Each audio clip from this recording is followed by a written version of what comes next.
आप सबका हमारे चैनल ज्ञान द ट्रेजर पर स्वागत है।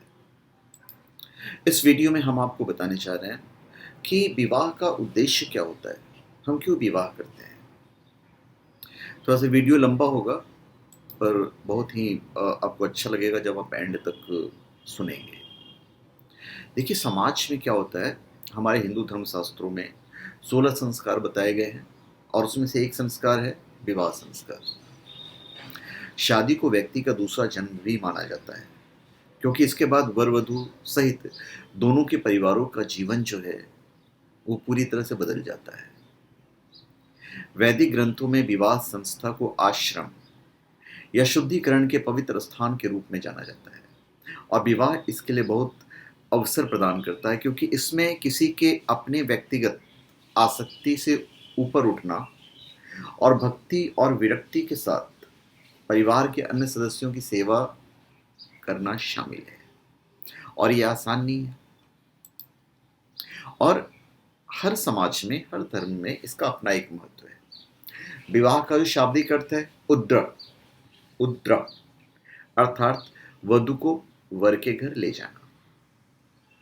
विवाह को परिभाषित करते हुए लूसी मेयर लिखती हैं कि विवाह की परिभाषा ये है कि वो स्त्री पुरुष का ऐसा योग है जिससे स्त्री से जन्मा बच्चा माता पिता की वैध संतान माना जाए। बोगार्डस के अनुसार विवाह स्त्री और पुरुष के पारिवारिक जीवन में प्रवेश करने की एक संस्था है, राइट। तो इसलिए विवाह के संबंध में कई महत्वपूर्ण सावधानी रखनी भी जरूरी होता है। विवाह के बाद वर वधू के जीवन सुखी और खुशियों भरा हुआ हो, ये कामना की जाती है। विवाह शाब्दिक अर्थ हम देखें तो विशेष रूप से उत्तरदायित्व का वहन करना। तो पानी ग्रहण संस्कार को सामान्य रूप से हिंदू विवाह के नाम से ही जाना जाता है। अन्य धर्मों में विवाह पति और पत्नी के बीच एक प्रकार का करार होता है जिससे कि विशेष परिस्थितियों में तोड़ा भी जा सकता है, परंतु हिंदू विवाह पति और पत्नी के बीच जन्म जन्मांतरों का संबंध होता है जिसे किसी परिस्थिति में नहीं तोड़ा जा सकता है। अग्नि के 7 फेरे लेकर और ध्रुव तारा को साक्षी मानकर दो तन, मन और आत्मा एक पवित्र बंधन में बंध जाते हैं। हिंदू विवाह में पति और पत्नी के बीच शारीरिक संबंध से अधिक आत्मिक संबंध होता है और इस संबंध को अत्यंत पवित्र माना गया है। और यदि विवाह सही तरीके से संपन्न किया जाता है तो बद्ध आत्मा को अपनी झूठी अहंकार को खत्म करने और कृष्ण भावनामृत में और अधिक उन्नत बनने और धैर्य, दृढ़ संकल्प, शुद्धता, विश्वास इत्यादि जैसे भक्ति के गुणों को विकसित करने का अद्भुत अवसर है।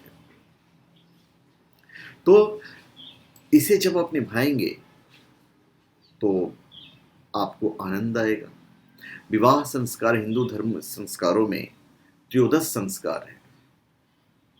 क्या कहते हैं? त्रयोदश संस्कार, मतलब 16 संस्कारों में से एक। अन्य धर्मों में तो चलो ठीक है, करार हो ही जाता है, इसमें कोई दो राय नहीं है। हिंदू मान्यताओं के अनुसार मानव जीवन को 4 आश्रम, ब्रह्मचर्य आश्रम, गृहस्थ आश्रम, संन्यास आश्रम तथा वानप्रस्थ आश्रम में विभक्त किया गया है। और गृहस्थ आश्रम के लिए पानी ग्रहण संस्कार अर्थात विवाह नितांत आवश्यक है। तो हिंदू विवाह में शारीरिक संबंध केवल वंश विधि के उद्देश्य से ही होता है। सतपथ ब्राह्मणों ने भी लिखा गया है कि पत्नी निश्चित रूप से पति का आदर्श है, अतः जब तक पुरुष अपनी पत्नी प्राप्त नहीं करता और संतान उत्पन्न नहीं करता तब तक वह पूर्ण नहीं होता है। तो विवाह की संज्ञा जो है वो काफी लोगों ने अलग अलग प्रकार से भी दी है।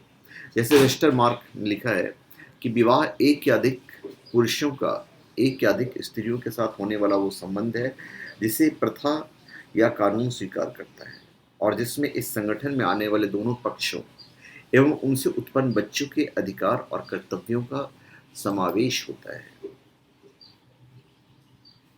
हिंदू धर्म में सदगृहस्थ परिवार निर्माण की जिम्मेदारी उठाने के योग्य शारीरिक मानसिक परिपक्वता आ जाने पर युवक युवतियों का विवाह संस्कार करवाया जाता है।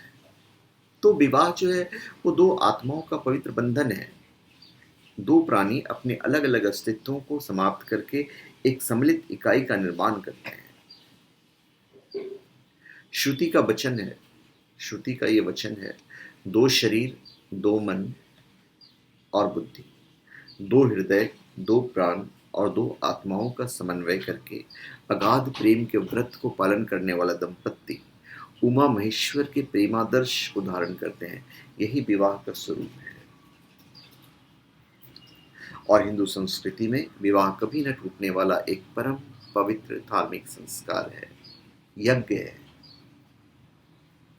विवाह में दो प्राणी अपने अलग अलग अस्तित्वों को समाप्त कर एक सम्मिलित इकाई का निर्माण करते हैं और एक दूसरे को अपनी योग्यताओं और भावनाओं का लाभ पहुंचाते हुए गाड़ी में लगे दो पहियों की तरफ प्रगति करके आगे बढ़ते रहते हैं। सृष्टि के आरंभ में विवाह जैसी कोई प्रथा नहीं थी।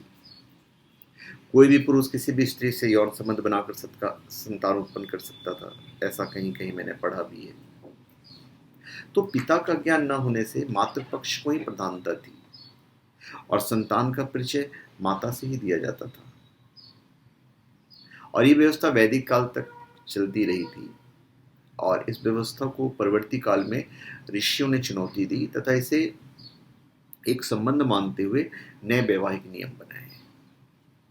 और इसका जो प्रूफ है वो मिलता है। तो विवाह क्या है, मेरे ख्याल से मैंने आपको सारी चीज़ें बता दी हैं।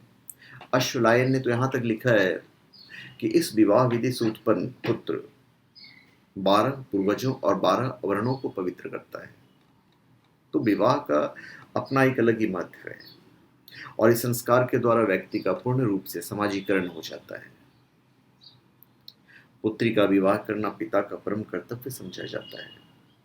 यदि यौवन प्राप्त करने पर भी कन्या के विवाह को उसका विवाह नहीं करे तो बड़े पाप के भागी होते हैं।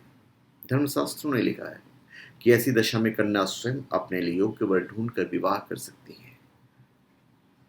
गृह सूत्रों में विवाह संस्कार के लिए उपयुक्त समय, वर और वधू की योग्यताएं और विवाह संस्कार के विभिन्न चरणों का विस्तृत वर्णन मिलता है। मनु के अनुसार तो उन परिवारों की कन्या से विवाह नहीं करना चाहिए जो धर्म पालन न करते हों, वेद न पढ़ते हों, जिनमें पुत्र जन्म ना होता हो और जिसमें कुछ पुराने रोग हों, क्योंकि पुत्र न होना और रोगों का पैतृक प्रभाव भावी संतान पर पड़ता है। पर एनीवेज ये बहुत पहले की बातें हैं जो आजकल कलयुग में इतना ज़्यादा फॉलो नहीं किया जा सकता है। तो मेरे ख्याल से मैंने सारी चीज़ें आपको बता दी हैं कि विवाह का महत्व क्या है और मैं चाहूँगा कि भाई इस विवाह के उद्देश्य को आप समझें। तो धन्यवाद। आप सबका हमारे चैनल पर स्वागत है। आप हमारे चैनल पर सब्सक्राइब करें और अपने कमेंट दीजिए। धन्यवाद।